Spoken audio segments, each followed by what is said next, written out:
Mira, fundamentalmente los elementos que yo he desarrollado en mis artículos tienen que ver con una descripción del neoliberalismo en Chile. Y esto, bueno, obedece fundamentalmente a la inauguración, ¿no es cierto?, que se hizo a partir de la dictadura militar y esta unidad, ¿no es cierto?, entre el autoritarismo y un liberalismo ultranza que significaba toda la visión de los Chicago Boys, ¿no? Y ahí la inauguración de una matriz sociopolítica distinta. Nosotros vivíamos en un país que estaba centralmente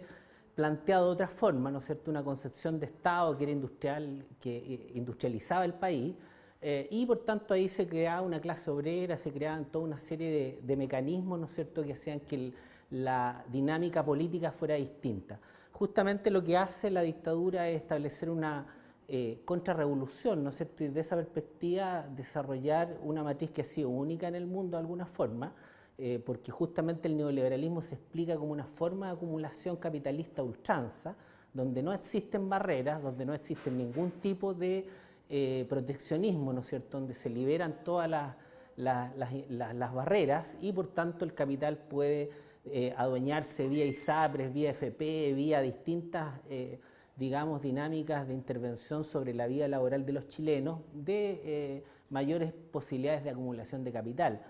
Y eso, de una u otra manera, plantea que la política se transforma en un subsistema del mercado, es decir, aquella política que se planteaba un gran relato, se planteaba posibilidades de cambio, de pensar la sociedad distinta, comienza, ¿no es cierto?, a referirse a una cuestión mucho más pequeña, a una cuestión mucho más circunscrita, a una sociedad política de pasillos, ¿no es cierto?, una sociedad política que en definitiva no es el gran relato, no es pensar la sociedad, sino más bien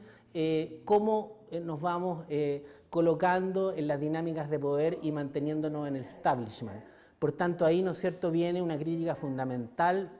a cómo se construye la sociedad política hoy día y cómo, ¿no es cierto?, nos planteamos las posibilidades de país hacia adelante. De alguna forma mis artículos lo que han hecho es cruzar, ¿no es cierto?, esta crítica y ilustrarla en función de distintos elementos. En algún caso hablamos del fútbol, el mercado, hemos hablado fundamentalmente de una descripción de los políticos, voy a desarrollar algunas ideas sobre los operadores políticos también, y fundamentalmente está en esa dimensión, en una dimensión de explicar una sociedad que es distinta, una sociedad que está culturalmente hegemonizada por el mercado, donde, como dicen algunos autores, ¿no es cierto?, lo que se produce son sujetos, individuos que en el fondo refieren a esta idea de máquinas deseantes, ¿no? Todo lo que pensamos, todas las enfermedades, incluso psicológicas, tienen mucho que ver con el deseo, tienen que ver con deseos no cumplidos, tienen que ver con deseos que se instalan en la sociedad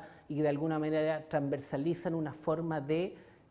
referir y construir un etos social distinto. Y eso es un país distinto, es un país donde los amigos, ¿no es cierto?, no son tan importantes, donde el individualismo y las soluciones personales son la viabilidad de resolver los problemas. Por tanto, pensar colectivamente se hace mucho más difícil en este país, que además se construye en un presentismo sin memoria. Eso es un poco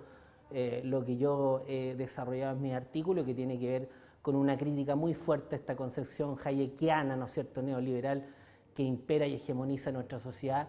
y la cual debemos superar para avanzar hacia una sociedad que sea más igualitaria, más colectiva,